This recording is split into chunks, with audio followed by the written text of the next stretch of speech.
to have Blake Robinson from the Olin Library with us today. Just a couple of real quick housekeeping notes. All the microphones and cameras for the attendees are off.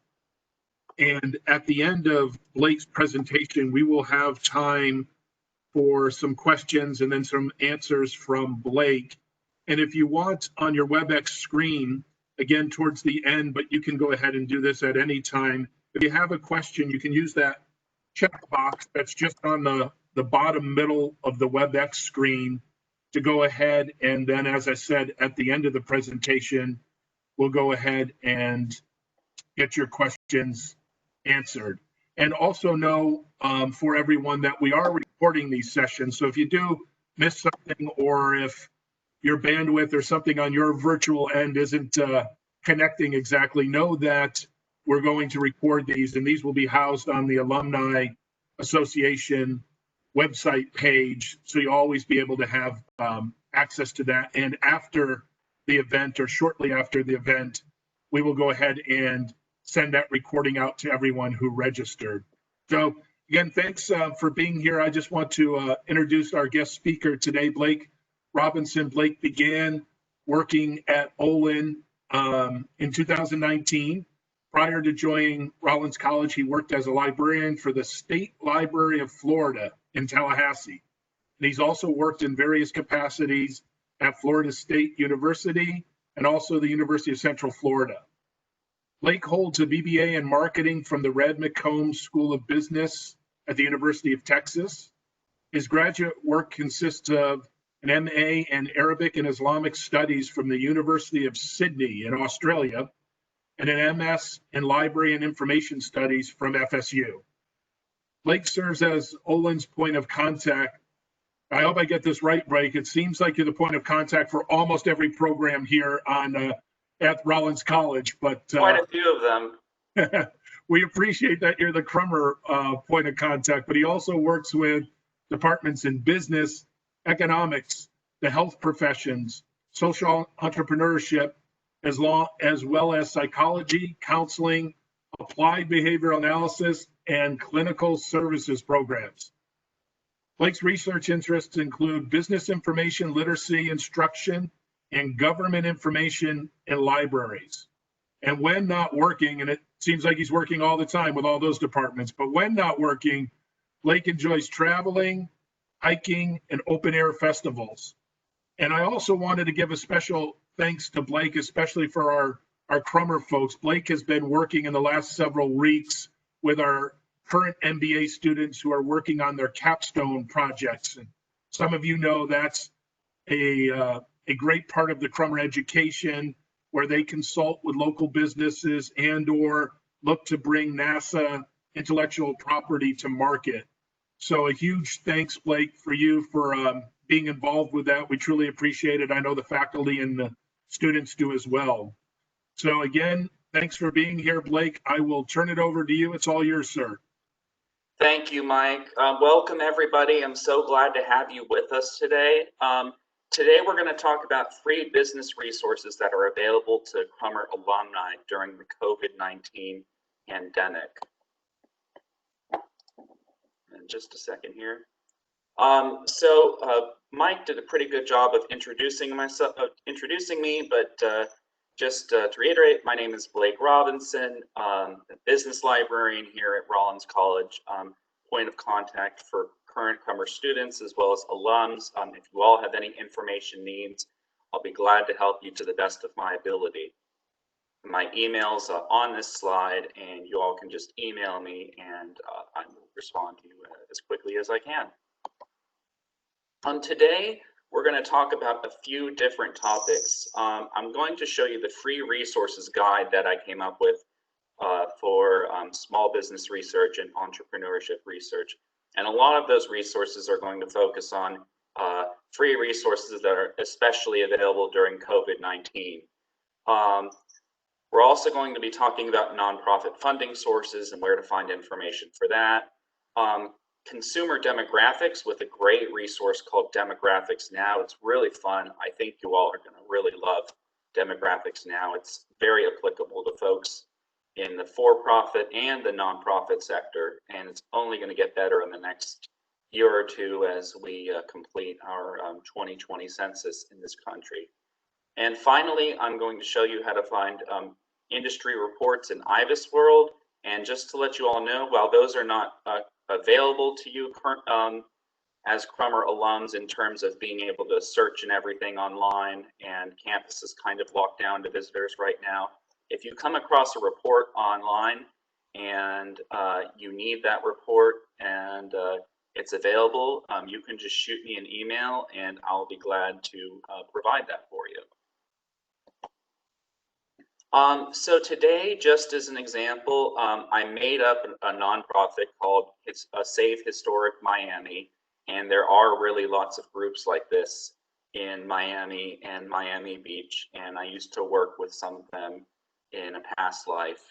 And for those of you who have been to Miami, and I'm guessing that's almost everybody in this room, Miami has got some great historic architecture and all kinds of cool hotels and buildings that are constantly in danger of demolition due to development. And there have been a few cases in the last few years of historic hotels, especially being on South Beach, being demolished for one reason or another. And so because of this, there are a lot of nonprofit groups that are that look to work with state, federal, and local government to save some of these buildings. So for the sake of argument, we're going to pretend that we are working at this particular nonprofit in Miami, and we are looking for information on funding, demographics of potential donors, and also industry reports. And this is my cat, Cinnamon. She's my assistant and is also very interested in library research. And so she'll be joining us this afternoon when it comes to looking for some of these resources, although I don't think she can appreciate them as much as all of us do. So with that, I'm going to go ahead and share my screen, and we are going to start moving into the resources. And I'm going to go ahead and put in the chat a link for you all.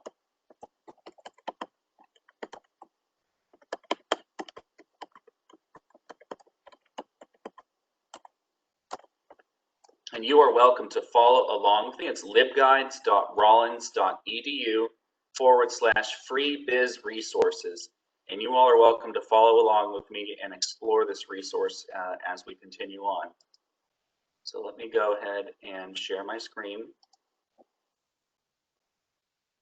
And this is the free resources guide that I just have been working on. I worked on this a couple months ago, and I've been adding and subtracting things as things go out of date or as there is new information about the coronavirus. And it's got several different sections. It's got the health and safety section. Thank you, Loveland, much appreciated. Information on virtual libraries, we'll talk about that in a bit. Articles and reports, company industry research, nonprofit info, statistical, financial, and consumer research. Some of you, while you were here at Crummer, may have used a similar guide that's a general business guide, and this is arranged similarly to that. So just to give you an example of what some of this information is, there are different federal agencies that have been promulgating information about the COVID-19 outbreak. OSHA has done it in terms of labor laws and health and safety. There's this database called Pharmaceutical Technology. The FDA has done a few things, but I'll just show you real quick the CDC's businesses and workplace page, because they perhaps have one of the highest profiles of the agencies that are responding to this this topic.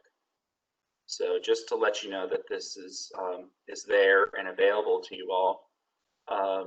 No, we don't want to take a survey, but there's a lot of information for employers and businesses. So if any of you own your own business, there's information on what sort of things you need to do in order to make a nice, safe workplace for your employees.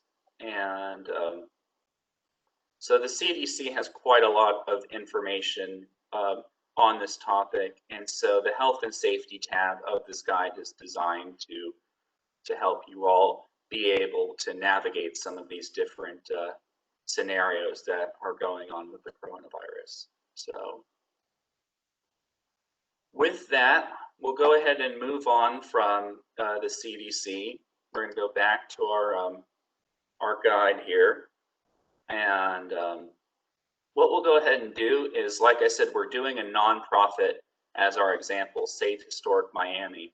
But those of you who work for for-profits are going to find information that is useful to you all as well. So I want to make sure you all don't feel left out. This is just an example. We'll go ahead and click on our nonprofits tab.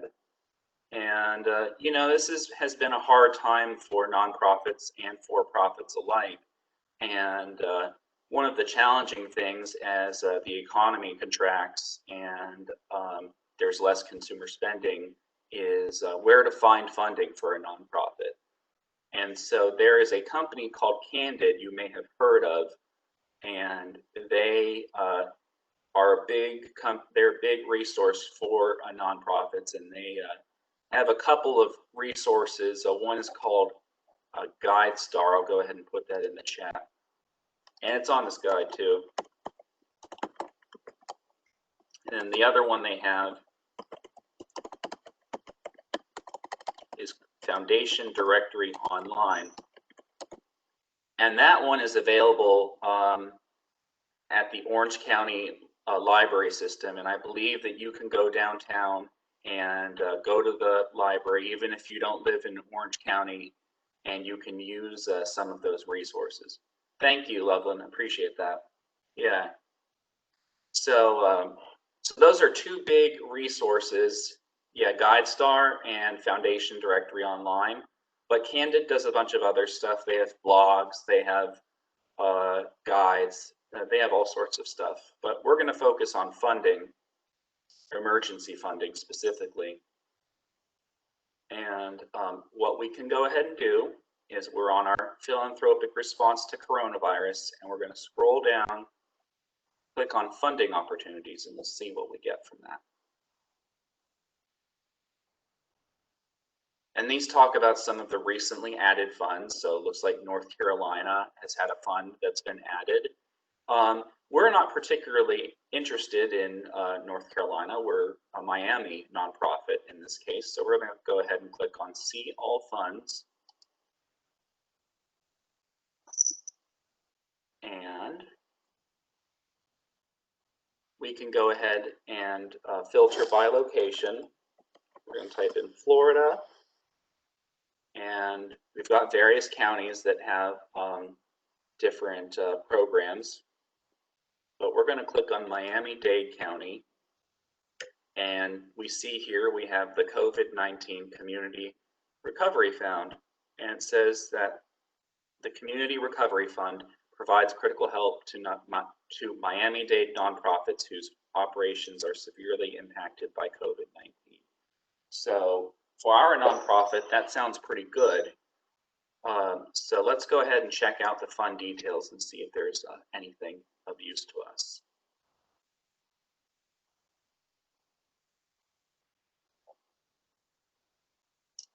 Okay, so it looks like they are also looking for charitable contributions. So not a lot on the home page.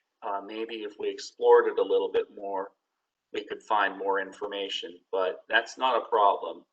I always recommend to folks that in cases like this, don't just rely on the website. You should pick up the phone and call people, especially when it comes to money, because if you call someone, they might know of something that is not on the website, and you'll make that personal connection, and you might be more effective that way than just filling out an online application.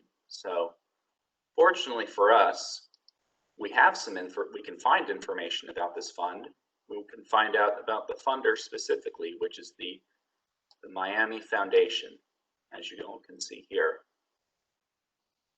We'll go ahead and click on more about this funder.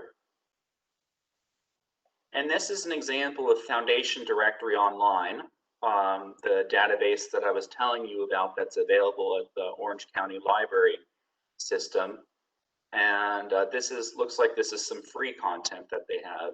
So you can find out about some of their funding interests, the populations they serve, some of the transaction types, so matching grants and pro bono. I know there are a couple of you who are in the nonprofit sector, and I am not as much an expert on transaction types as perhaps some of you are, so I'm sure these terms will be relevant to you. But what we can do is we can click on contact info, and we can actually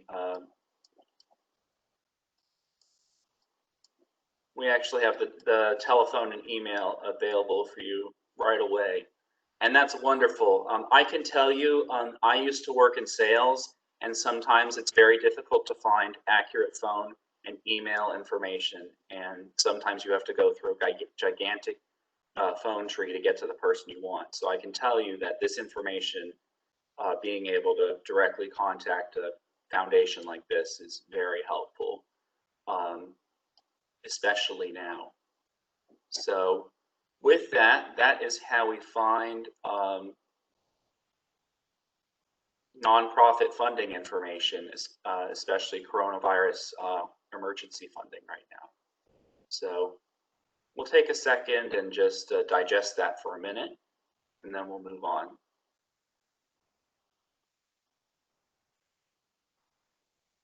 Yep, so I know that's a lot of information, but we'll have plenty of time to ask questions about it at the end, so no worries. We'll go ahead and keep moving. We're going to go back to our free resources guide, and we are going to go to the virtual libraries tab. Now, most states have some kind of free electronic library that's available to state residents. So even though you all are graduated from Crummer, or most of you are graduated from Crummer, as citizens of Florida or whatever state you might be in, you most likely have access to a free electronic library with all kinds of resources. And I've made a list for folks who are not from Florida. I know there are only a handful, but some of the biggest states, I made a list of some of these libraries. And so if you're residents of those states, you can access this information. But I know that most of us here are from Florida or live in Florida. And so we're going to go visit the Florida Electronic Library, which is a great resource with lots of free business information. So we'll go ahead and click on that. You know, it will actually operate a separate tab here. And there's a lot of great stuff in here. So I think you guys are going to be really excited with what I'm going to show you next. So we are going to click on subjects. Let that load. And you know, this is a business webinar, and so we're interested in business resources. Although sometimes resources from other disciplines can help us too. And you know, for those of you who are alums, I'm sure you've used academic or peer-reviewed journal articles at some point, or trade and industry journals or magazine articles. All of those are available to you with some of these resources. You can also, there are also sample business plans for those of you who are entrepreneurs. There's a lot of really great stuff in here, and I can't highly recommend it enough. But what we're going to do is click on demographics now. And we're going to let that load for a second. This is there we go. All right. So here we are in demographics now, and this gets you consumer information and demographic information. It can do the statewide, it can do county, it can do city, it can even do zip code, and there are a lot of variables that you can implement when it comes to this. So we're going to, first we need to change our geography. So right now it's set for the entire United States, but in our example, we're using a Miami charity. So we're going to type in Miami Beach and select that as our geography, and it's going to take a second to load. Here we go. And we're going to go ahead and click on demographics. And there are multiple different kinds of reports. You can do comparison reports, comparing two geographies to each other. You can do a ranking report, and you can do a summary report. We're going to go ahead and do a summary report, and we are going to go ahead and see there's furnishings, food and beverage, lots of great spending categories for those of you who are in the for-profit sector. We'll do income by age. This is, this is really helpful because there are a number of, older, elderly folks who live in some of these wealthy suburbs and wealthy cities around the Miami area. So let's go ahead and run the report, and it's going to take a second to load here. Right, so this is pretty great. And they're comparing right now the 2010 census, but I suspect that that's going to drop off once the 2020 census is complete. But you can figure out the household demographics.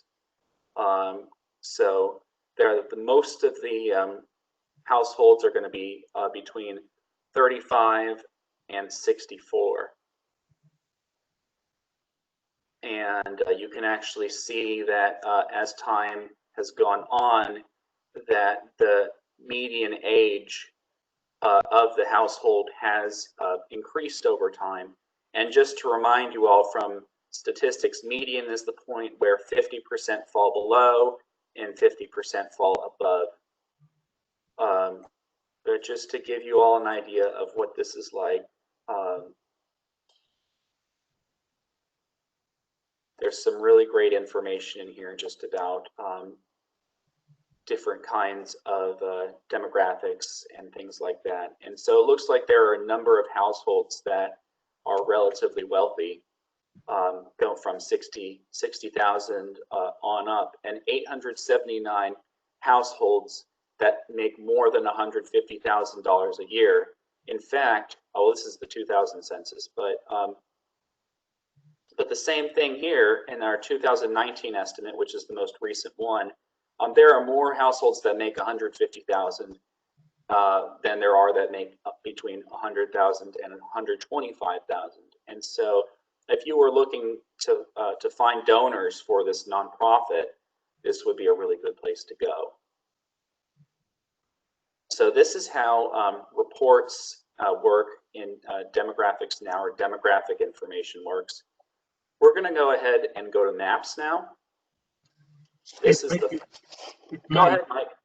Yeah, I just, and I think you hit on this, but just to reiterate, as you mentioned, right, our audience is made up of so many different types of folks, right? Entrepreneurs, small business owners, and nonprofit.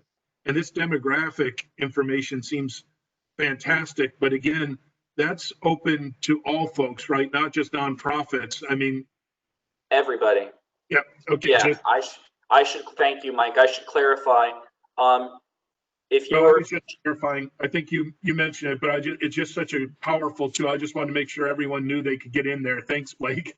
You're very welcome. Yeah, everyone can get in here, and whether you're for-profit or nonprofit, or you're small business, or you work for an established business, you can find great information in here. All right.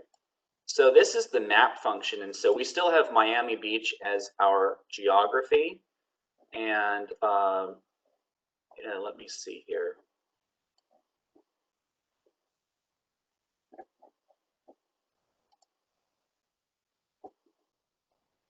Give me just a second. You know what, in the interest of time, I don't know what happened to the controls, but what I want to show you is what you can actually do is you can overlay demographic or financial information over a geography. So what I wanted to show you all is this is measuring the amount of charitable contributions that households in a particular area make. And what you can actually do is you can overlay this information, and so you can see that the yellow areas are areas where there are fewer charitable contributions, and we can see with this this scale here that's below 137,800 a year, and then some of these very dark areas are where there are high levels of charitable contributions, and so you can actually some of these are above 3 million a year, which is, you know, an incredible amount of money. And so if you were interested in saving historic architecture and you wanted to identify demographics that you could target for donations, this would be a great tool for that purpose. And let me just see if I can make this happen here. You can click on cash. You can change the variable here, and let me just see if I can make this happen here. Here we go. Yeah, so you can actually, these are some of the different variables you can choose: daytime population, income by age of head of household, that's what we just looked at.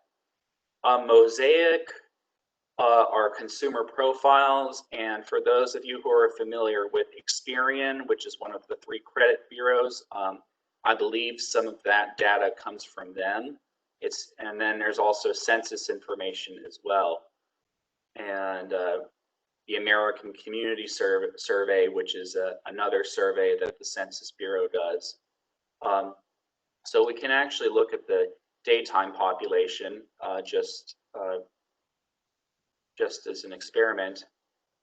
And let's look at the retired population and see what that looks like. And we're going to see if this will load for us. It usually takes a couple of minutes because this is powerful. This is like driving a Ferrari in terms of its, you know, it takes a while, but it is very powerful, and sometimes it's finicky and doesn't cooperate. Blake, yes. Just as we're in this area and waiting for that part too, we had a question I thought that was related here too. Is the demographics section, is that just for the US domestic only, or is there any international data in there as well? I am pretty sure this is only US and maybe Canada. Okay. Let's see if we can look up. Let's try Victoria. Yeah, I don't know if I've never tried Canada before. Well, I typed in BC for British Columbia, Victoria. That's an interesting question. No, I don't think. Looks like it's just the United States. So I'm sure in Canada they have their own tool for doing something similar. Right. So, but that's basically how things work. We did end up changing this. So it looks like, and again, some of the dark areas are areas where there are a large number of retirees. And we can actually, you know, this is basically a Google map with information overlaid over it. It's just really cool. You can overlay all kinds of information, and you can generate reports and do all sorts of great things. So that is how we use demographics now. And we'll, again, I'll be happy to answer questions about this at the end. And with that, I'll go ahead and get to our last section of the presentation. Now I'm going to go ahead and show you guys something called IBISWorld, and I'm guessing almost all of you have used this at some point during your Crummer education. But just in case you haven't, and that's fine, I'll go ahead and show you what it looks like. It's a great industry research tool, very powerful. And again, this is a Rollins only resource. So alums can't directly access it. But again, if you have a report you need, just shoot me an email. I'll be happy to provide that to you. And what I'm going ahead and doing is putting in my Rollins ID and password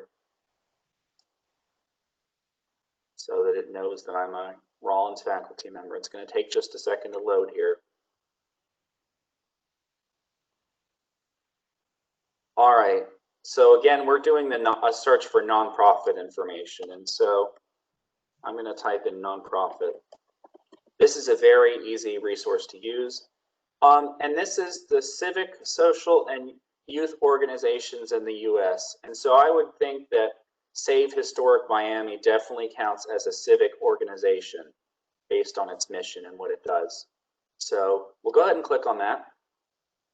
And I'll show you all the kind of information that's in here. And it's taking just a second to load here.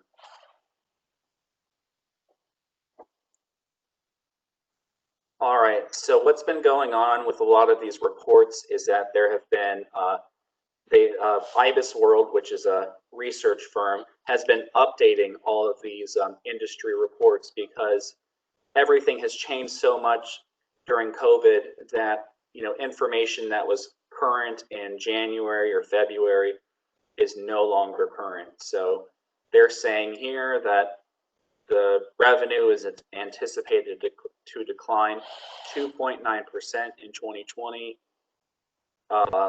and individuals are anticipated to withdraw participation in such organizations. Well, that makes sense. You know, people are staying home and are not going out and doing Rotary Club or Boys and Girls of America. That makes sense. There are a couple features in this report that I really like. The industry at a glance is very handy. You can get industry revenue and industry profit, which in this case is 1.2 billion, and that's opposed to company profit or company revenue. And there's also information about the positive impact or the structure of the industry. So there's little regulation that impedes the industry. There are some issues with capital intensity and revenue volatility. And then it says that the life cycle of this industry is in decline. So that, according to the analysts here, that means that things might be changing and the nonprofit sector may be changing in some way for the future. And then we also have an industry SWOT, as opposed to a company SWOT. For those of you who do not have a business background, SWOT stands for strengths, weaknesses, opportunities, and threats, and it's a common way of assessing where a business stands in a particular industry or market. And so IBISWorld is one of the only places that I have found that has these industry SWOTs. They're otherwise not very common. Let's see what else we have here. Competitive landscape.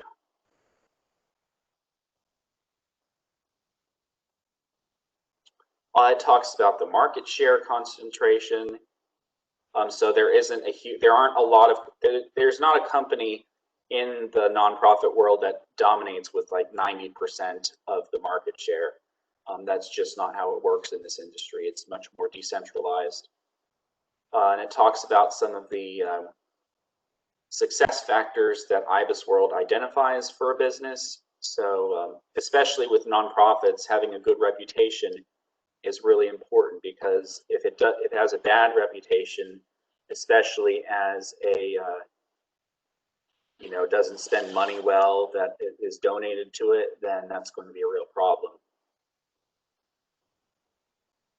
And talks about some of the costs that the industry has to deal with. So wages are a big deal. and other costs. That could be rent, that could be any number of other things.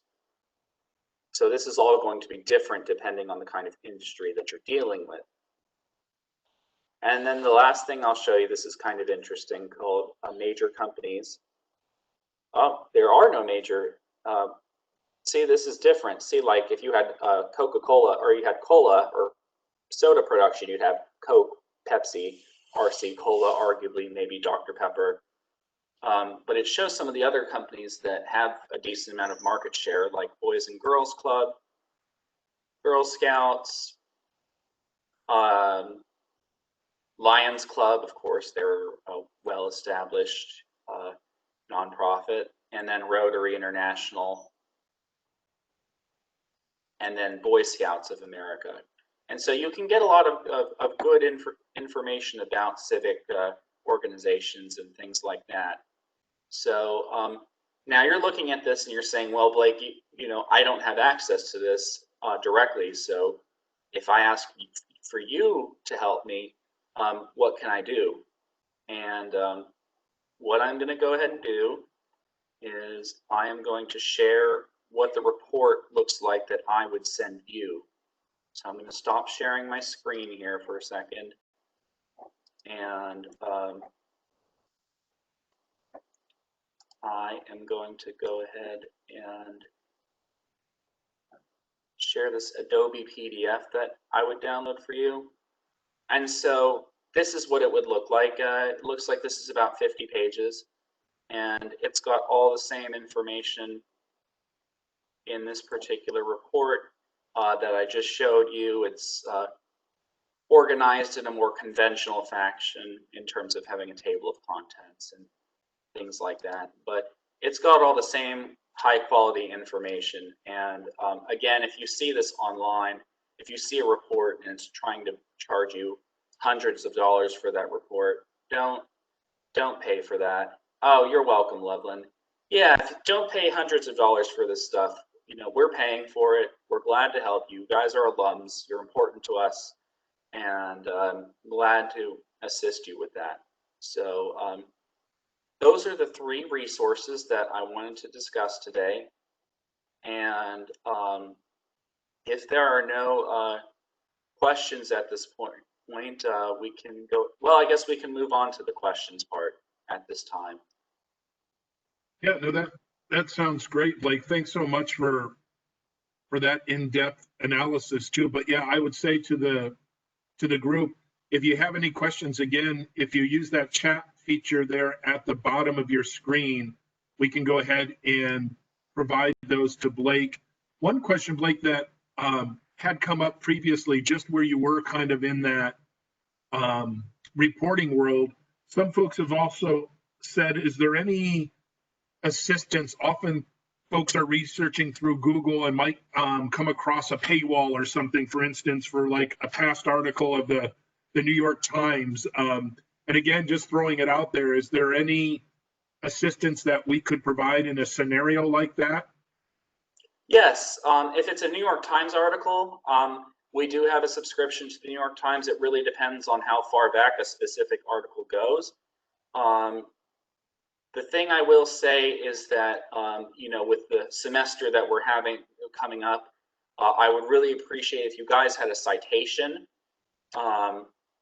You know, say I'm looking for a specific article, I'm looking for a specific report. I can help with that. The things I can't help with as easily is with some of the, like, I don't know if there is a New York Times article about Tesla, or can you give me all the articles about Tesla? We really value you guys, and I'm glad to help you to the best of my ability. But we are, you know, I do have to prioritize current students, faculty, and staff. But, you know, do not hesitate.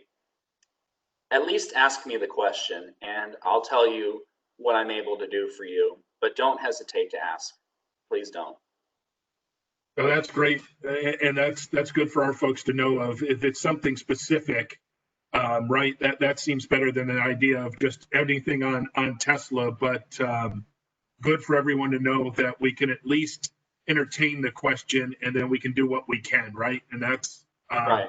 and that's a great. We appreciate just even that service too, Blake. I mean, that is a great service. I don't. This was kind of specific, and I don't know that we have to go back to it exactly, but just wondering, someone back under the nonprofit resources asked if things like access to 990 information are those, is that something that people can gain access to through some of the resources? Yes, the website I told you guys about before called GuideStar, and it is on the, I can actually just show you. Sure. Yeah, I'll just show you because it's, you know, we might as well. Let me go ahead and share my screen again.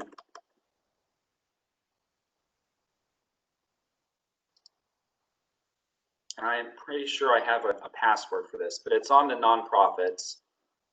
And it's not a COVID-19 specific, I mean, it helps with COVID-19, but you can use it anytime.